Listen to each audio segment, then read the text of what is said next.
Olá, eu me chamo Emanuele Lopes de Almeida e esse trabalho é composto por mim e pelos meus colegas Marcelo Augusto de Mello, Marcos Felipe Feitosa da Silva e Matheus Liberalquino de Vasconcelos. Nosso tema são fontes do direito internacional privado. Inicialmente, cabe destacar que as fontes do direito internacional privado podem se dividir em dois conteúdos: as fontes internas, que são as leis, e as fontes externas, que são os tratados e as convenções. Além destes, dentro deste conteúdo também inserem-se os subtipos de fontes, que seriam os costumes, a jurisprudência e a doutrina. No entanto, apesar de todas estas, a mais importante para a maioria doutrinária ainda são as leis, porque a lei interna de um país, ela tem uma maior abrangência para a resolução de conflitos. E como as fontes internas advêm de uma determinada ordem estatal, de imediato cita-se como exemplo o que está disciplinado no artigo 4º, inciso 9 da Constituição Federal de 1988, que trata da cooperação entre os povos em prol do progresso da humanidade, de tal forma que isto ocorra mediante iniciativas ou ações de cooperações técnicas ou financeiras, por exemplo, entre as nações.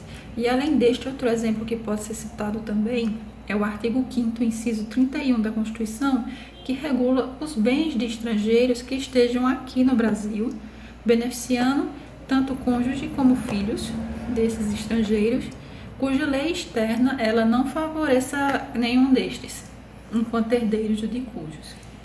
Além deste exemplo de lei interna, a gente tem também a Lei de Introdução às Normas do Direito Brasileiro, que disciplina do seu artigo 7º ao artigo 19 assuntos relacionados a direito internacional privado. Como exemplo, a gente trouxe um trechinho do artigo 7º, parágrafo 2º. O caput do artigo 7º, ele determina que a lei do país em que a pessoa está domiciliada, ela prevaleça no que se refere ao começo e ao fim da personalidade dessa pessoa, ao nome, à capacidade e aos direitos da família. E em seu parágrafo 2º, esta mesma lei também disciplina que o casamento entre estrangeiros pode ser celebrado tanto entre autoridades diplomáticas nacionais como autoridades diplomáticas ou consulares dos países dos nubentes. E há também o artigo 10 da Lei de Introdução às Normas do Direito Brasileiro, que também nós trazemos como exemplo, que cita que no caso de sucessão por morte ou por ausência, obedece à lei do país em que a pessoa estava de cujos ou desaparecida estava domiciliada, qualquer que seja a natureza ou a situação desses bens.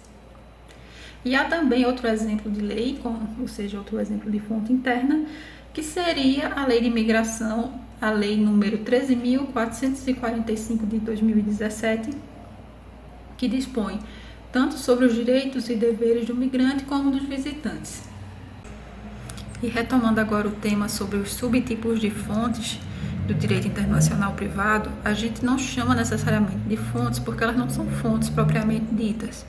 Os subtipos de fontes, elas apenas auxiliam o juiz na tomada de decisão quando tiver de resolver algum conflito existente no caso concreto, sendo elas os costumes, a jurisprudência e a doutrina.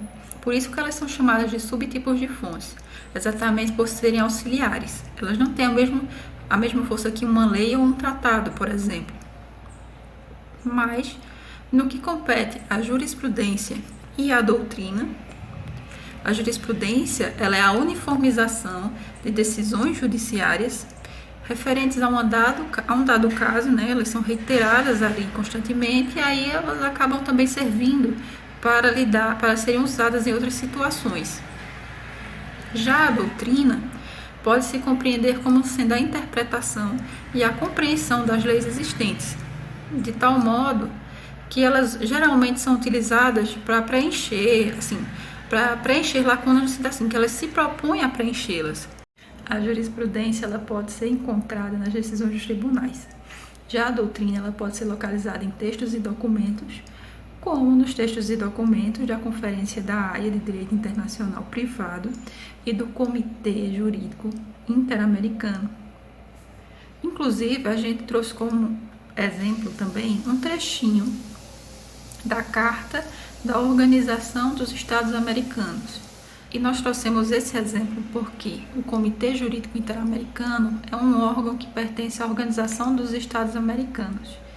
Então, como não foram localizados textos e documentos do comitê especificamente, nós trouxemos como exemplo um trechinho da Carta da Organização dos Estados Americanos. Claro que é um documento doutrinário e por essa razão nós trouxemos a critério de exemplo. E o trechinho específico que nós trouxemos é o que se encontra no capítulo 2, artigo 3º, que trata do princípio da boa-fé e que determina que a boa-fé ela deve reger as relações existentes nos estados entre si. Agora eu vou passar a fala para o colega. Muito obrigada. Bom, ainda se tratando de fontes do direito internacional privado, temos que considerar também as fontes externas, que são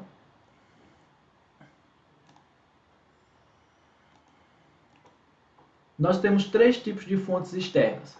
São elas as convenções, os tratados e jurisprudências internacionais. Essas são as fontes externas mais conhecidas e mais usadas no direito internacional privado. Bom, enquanto as convenções servem como acordos basilares para a formação de nova legislação, fazendo assim com que essas convenções influenciem na criação de novas leis internas em determinados países, é uma fonte que busca a base do direito internacional incorporado dentro dos países através de criação de novas leis. Já as fontes relacionadas aos tratados internacionais são acordos celebrados entre países que podem ser incorporados ao ordenamento jurídico interno desde que cumpra alguns requisitos já estabelecidos de forma interna em cada país. Por exemplo, no Brasil, nós temos que os tratados internacionais que tiverem aprovação nas 2 casas legislativas, ou melhor, no Congresso Nacional, né, com um quórum de votação de emenda constitucional, tem status de lei supralegal, o que coloca essas leis abaixo da Constituição, ou melhor, esses tratados, né, que são incorporados, que viram leis, abaixo da Constituição e acima das demais outras normas. Já a jurisprudência internacional, ela busca dar um norte para novas decisões que podem vir em conflitos internacionais. As jurisprudências servem como decisões pretéritas que vão guiar a decisão de novos julgados dentro de conflitos que envolvam o direito internacional privado. Esse foi o nosso trabalho. Vamos ficando por aqui. Até o próximo.